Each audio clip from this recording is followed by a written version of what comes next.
Hi மக்களே, அனைவருக்கும் வணக்கம். மக்களால் நான் மக்களுக்காக நான் தான் உங்கள் லவ்லி பேபிமா. என்ன வீடியோ ஸ்கிப் பண்ணாமல் பாருங்கள். பிடிச்சிருந்தா லைக் பண்ணுங்கள். வண்டி வாங்கின பிறகு அந்த கோயிலுக்கு போ, இந்த கோயிலுக்கு போகணும் ஒவ்வொருத்தவங்க சொல்லுவாங்க. சரி, பெரியவங்க சொல்கிறாங்கன்னு சொல்லி சொல்கிற கோயிலுக்கு எல்லாத்துக்கும் பூஜை போடுறதுக்காக நானும் பையனும் பூஜை போட வந்தோம். சின்ன சமயபுரங்க இது. சமயபுரத்துக்கு போக முடியல. அதனால் சின்ன சமயபுரம் திருச்சியில் கிராஃபோர்டுக்கிட்ட இருக்குது. நல்லா அம்மன் அலங்காரத்தோடு சூப்பராக இருந்தாங்க. அப்படியே வண்டியை ஐயர் வந்து சுற்றி பார்த்தாரு. ஐயர் வந்து தம்பியோட ஃப்ரெண்டுனால அவருக்கு வண்டியை பற்றி தெரியும் அப்படின்னு சொல்லிட்டு நிறுத்து நிதானமாக வண்டியை ஃபுல்லாக சுற்றி பார்த்தாரு.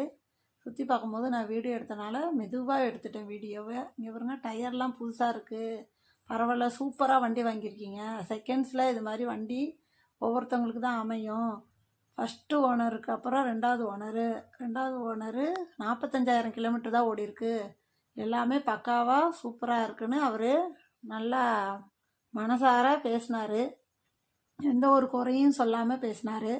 ஒவ்வொருத்தவங்க என்ன சொல்லுவாங்க, எதுக்கு இப்படி வாங்கினேன், எதுக்கு அதை செஞ்ச இதை செஞ்ச, லொட்டு லொசுக்கு அப்படின்னு ஏதாவது ஒரு குறை கண்டுபிடிக்கிறதுக்கு தான் சொல்லுவாங்க. ஆனால் அவர் அப்படியெல்லாம் சொல்லலை, நிறைவாகவே பேசினார்.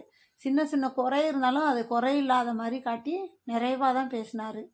வண்டின்னு வாங்கினா புது வண்டியிலே 1008 குறை இருக்குங்க. பழைய வண்டி செகண்ட்ஸில் வாங்கினா சும்மாவாக இருக்கா? ஆனால் எல்லாமே எங்களுக்கு அதிர்ஷ்டம் படி தம்பிக்கு எல்லாமே நல்லபடியாக அமைஞ்சிச்சு. அப்படி ஐயர் பூஜையை போட்டார். நானும் பூஜையில் கலந்துட்டு வீடியோ எடுத்தேன். நிறுத்தி நிதானமாக மந்திரம் ஓதுனார். வண்டியை சுற்றி பூஜை போட்டார். மந்திரம்னா சூப்பராக சொன்னார். மனசார வேண்டிக்கிங்க, உண்மையிலே இங்கே வேண்டுதல் வந்து வச்சா நிறைவேறும் அப்படின்னு அவர் தான் சொன்னார்.